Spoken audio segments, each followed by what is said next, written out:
Hello friends, welcome to my YouTube channel. In this video I will show you how to use sort by function in Excel. So if you want to learn how to use sort by function, this video will show you how to do it. Here you will see this is my employee name, their department, and this is their joining date.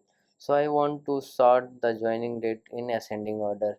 So how to do it? Here by using sort function you can do it easily. You have to just click on the cell where you want to sort it, equals to, now type sort by. Okay, now it will ask for array, so you have to choose the table.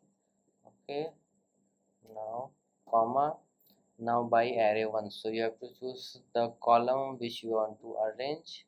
So I want to arrange this joining column, then comma, then here you have to click comma. Now here you will see it will ask for ascending or descending, so I want to ascending. Now bracket close.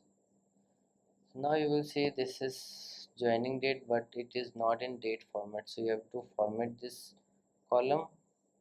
Just select the column, go to three dots, click on format, then here you will see format cell numbers. Now in numbers you have to just click on general, and here you will see date. Just click on date. Now choose the style whichever you prefer. Go back. Now you will see this is how you can use sort by function. So if you like this video, please like my video and also subscribe my channel for more videos like this. Thanks for watching.